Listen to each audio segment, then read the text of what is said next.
네, 나는 이렇게 금융권 취업했다 2장 다 들어가 보도록 하겠습니다. 2장에서는 이제 첫 번째 단어는 정말 스펙만이 취업의 답일까? 라는 그런 주제로 토픽을 다뤄봤습니다.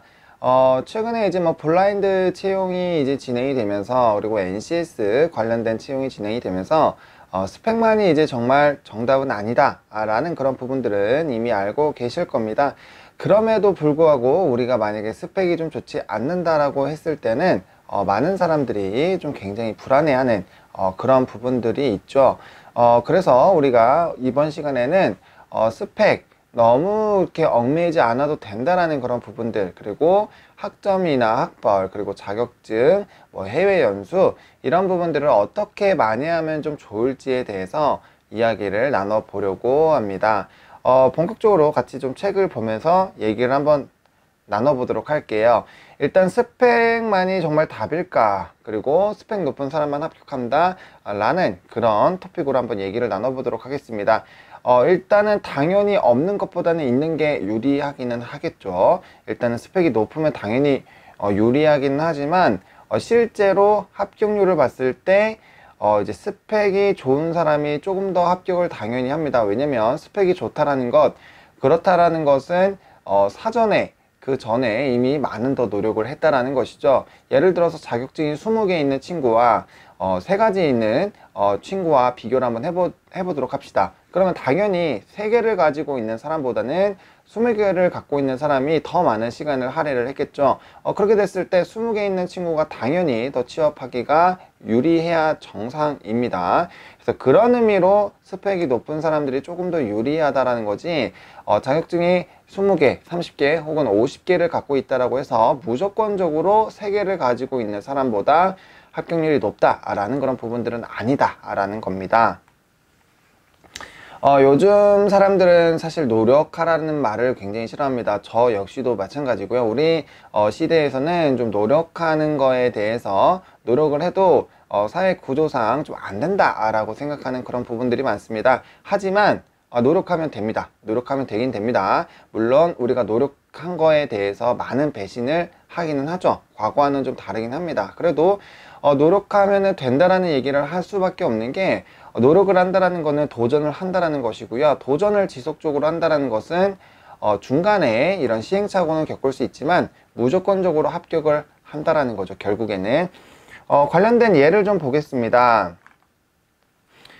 일단은 뭐 자격증 얘기도 했고요. 학교도 마찬가지고요. 그래서 내용을 좀 읽어보시면 도대체 왜 스펙이라는 것을 사람들이 좀 볼까라는 그런 부분들을 조금 확인해 볼 수 있고요.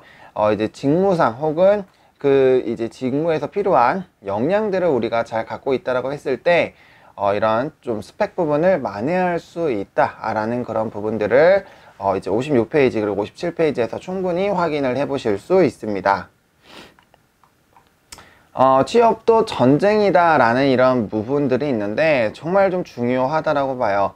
전쟁에서 이기기 위해서는 가진 모든 것들을 활용해 볼 필요성이 있습니다.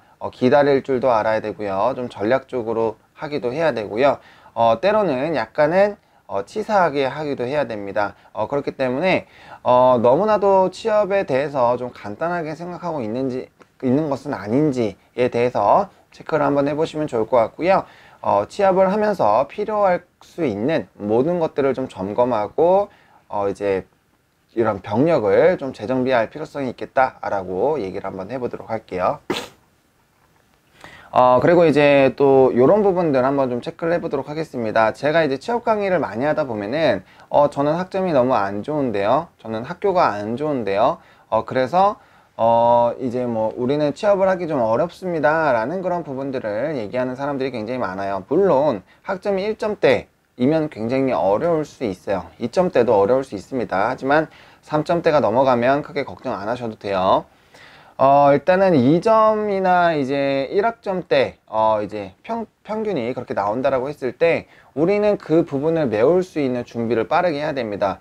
지금 이제 취업 준비생이다라는 것은 이미 학교가 졸업을 임박을 하거나 졸업을 이미 한 그런 상황입니다. 그렇게 됐을 때 학점을 바꿀 수는 없잖아요. 바꿀 수 있는 데는 한계가 있습니다. 그렇게 됐을 때 왜 기업에서 학벌을 보는지, 왜 학점을 보는지를 빠르게 파악을 하고 그거를 대체할 수 있는 부분들을 좀 챙기는 것이 좋습니다. 일반적으로 학점이라는 거는 총 4년 동안에 다니는 그러한 평균을 내는 부분입니다. 그렇기 때문에 이 사람이 얼마나 이런 시험 기간에 열심히 했는지 그런 여부들을 좀 체크를 한다라는 건데, 그렇게 됐을 때는 성실성을 좀 보겠다라는 거죠. 그러면 우리가 이런 성실성 부분을 학점이 아닌 부분에서 만약에 챙기게 됐을 때 충분히 이러한 부분들을 많이 할 수 있다라는 거죠. 물론 학점도 좋고 그 다른 대외 활동이나 뭐 자격증이나 꾸준히 하는 어떠한 것들로 이런 성실성을 증명을 한다라고 했을 때는 더 추가적으로 좋은 일이 발생이 되겠지만, 모든 것을 다 갖추기는 사실 쉽지 않기 때문에 만약에 학벌이나 학점 부분에서 좀 어려움이 있다라고 했을 때는 이렇게 뭔가 극복할 수 있는 무언가를 빠르게 찾으면 좋을 것 같습니다. 저를 예로 들면 저는 자격증으로 좀 해결을 했습니다. 저 때는 아직까지는 뭐 이렇게 자격증을 다 기입을 할 수 있었고요. 저는 취준생으로 들어갔을 때 자격증이 30기가 넘게 있었습니다. 그래서 학점은 그렇게 뭐 4점대 되지는 않았지만 3점대로 있었고요. 이제 뭐 자격증이나 이런 부분들로 저는 이런 성실성을 좀 증명을 했습니다. 대외 활동도 굉장히 많이 했기 때문에 이렇게 꾸준히 뭔가를 노력하는 그런 부분들을 얘기를 하면서 이제 물론 학점이라는 부분에서는 다소 조금 낮은 점수를 받은 것은 맞습니다. 면접관님이 생각하기엔 낮다라고 생각하실 수 있지만 저는 이러한 부분들, 뭐 이제 자격증이라든지 대외 활동이라든지 이런 여러 가지 경험들, 그리고 이론적인 지식들을 채우면서 오히려 실무에는 더 도움이 되는 이러한 부분들을 좀 많이 챙겼습니다 라는 식으로 답변을 했고, 그런 부분들을 뭐 물론 조금 탐탁치 않게 생각하는 면접관들도 있었지만 무난하게 좀 넘어갈 수 있는 그런 답변이었다. 성실성에 대한 그런 특정 기준을 학점에서 이제 다른 것들로 좀 끌고 와서 얘기를 진행했다 라고 보시면 좋을 것 같습니다. 그래서 이 관련된 부분들, 성실의 척도라는 그런 부분들이 책에 좀 나와 있는 부분이고요. 어학연수 같은 거 없어도 상관없습니다. 어학연수를 갔다 오는 이유도 뭔가 새로운 이런 경험, 배경에 대한 경험들, 그리고 실무에서 영어를 쓸 수 있으면 되는 그런 부분이기 때문에 충분히, 물론 해외 연수를 갔다 오는 게 국내에서 따로 이런 해외 스터디, 뭐 영어 스터디를 하는 것보다는 훨씬 더 유리할 수는 있습니다. 다만 해외 연수를 갔다 온다고 해서 모두 다 영어를 잘하는 것은 아니죠. 너무나도 잘 알고 계시는 부분이죠. 가서 많은 노력을 해야지만 그런 부분들도 좀 챙겨올 수 있습니다. 그래서 해외 연수가 없더라도, 어학연수가 없더라도 이제 뭐 토익이나 이런 점수를 채우셔도 되고요. 아니면은 스피킹, 프리토킹을 하실 수 있으면 됩니다. 그런 것들은 이제 뭐 따로 학원을 다니는 게 아니라 요즘에 모임들 굉장히 많죠. 소모임 다니면서 외국인 친구들을 좀 더 사귀면서 이렇게 텍스트를 좀 주고 많이 받으면은 금방 실력이 늡니다. 물론 뭐 엄청나게 잘하는 건 아니지만 그래도 어느 정도 친숙하게 대화를 나눌 수 있다라는 그런 부분들만 보여준다고 하더라도 충분히 괜찮아질 수 있으니까요. 그런 부분들 잘 챙겨보시면 좋겠다라고 말씀을 드리겠습니다. 뭐 인턴도 있고요. 이렇게 뭐 여러 가지 스펙으로 나오는 모든 섹터에 대해서 좀 다룬 부분입니다. 그렇기 때문에 스펙이라는 거에 너무 두려워하지 마시고요. 만약에 내가 지금 스펙이 없어요. 한 것도 없습니다. 그렇게 했을 때는 어떻게 좀 대처하면 좋냐면은 제가 로드맵을 좀 설정하라 라고 말씀을 드렸잖아요. 그래서 로드맵을 정해놓고 제가 이때까지 삶을 살아오면서 아직까지는 이렇게 하고 싶은 부분들을 찾지 못해서 공부나 이런 부분에서 좀 방황을 했습니다. 다만 제가 취업을 앞두고 취업 준비생으로서 앞으로의 미래를 설계를 하다 보니 이러한 부분들이 굉장히 하고 싶어졌습니다. 그래서 지금 현재 이런 식으로 뭐 자격증을 몇 개를 따고 또 관련된 인턴을 어떻게 해볼 것이고, 그 다음에 탐방, 기업 탐방, 그리고 그 직무와 좀 연관이 되어 있는 여러 가지 부분들을 진행을 하려고 이렇게 계획을 세운 그런 포트폴리오, 계획에 대한 이런 스케줄러를 가지고 이제 취업에 접근하시더라도 이런 관련된 성장성, 그리고 이 사람이 얼마나 이렇게 좀 진중하게 이 해당 섹터에 오고 싶고 조금은 늦었을 수도 있지만 관련된 부분에서 좀 준비를 해 나가려고 하는지를 잘 표현을 해준다라고 했을 때 그 기업에서 이 친구 정말 키우고 싶다, 이 친구를 좀 성장을 시키고 싶다 라는 그런 생각이 들게 됐을 때 바로바로 그런 부분에서 긍정적인 피드백이 나올 수도 있다는 거죠.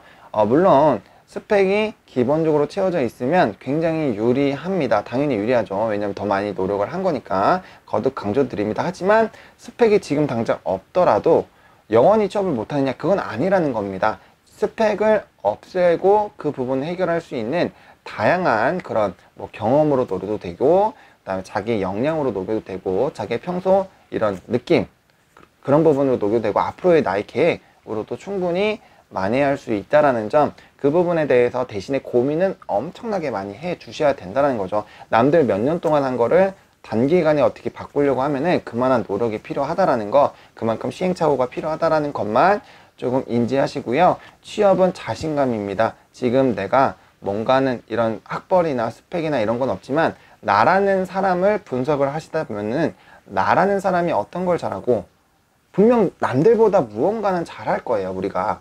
그렇기 때문에 그런 부분들에 대해서 자신감을 갖고 그 내가 정말 잘하는 그 무엇인가를 가지고 기업에다가 나 이런 거 정말 잘하니까 이것만큼은 내가 누구보다 잘할 수 있습니다 라는 그런 부분을 어필을 한다라고 했을 때는 충분히 승산이 있다라는 겁니다. 그렇기 때문에 스펙에 너무 연연하지 마시고요. 조금 몇 군데 떨어졌다고 해서 의기소침하실 필요 없습니다. 당신은 무조건 될 것이고요.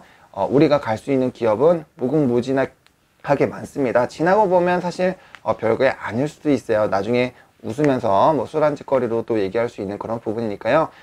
좌절하지 마시고요. 절망하지 마시고요. 만약에 그렇게 하더라도 빠르게 받아들이시고 새로운 도전을 통해서 나의 기회를 잡아가시는 그런 멋진 취준생이 되시길 바랍니다. 그래서 관련된 부분 제가 여러 가지 카테고리로 좀 나눠 놨는데요. 관련된 부분들 좀 읽어보시면 이런 성실성이나 왜 이런 것들을 보는지 이런 부분들을 좀 체크해 보실 수 있으실 겁니다. 그래서 관련된 부분들 좀 읽어보시면 많이 이해가 될 거고요. 그럼 나는 이런 식으로 준비를 해야겠다 라는 그런 부분들 챙겨가시면 너무나도 좋다고 말씀을 드려보겠습니다. 그래서 이번 강의는 이렇게 마치고요.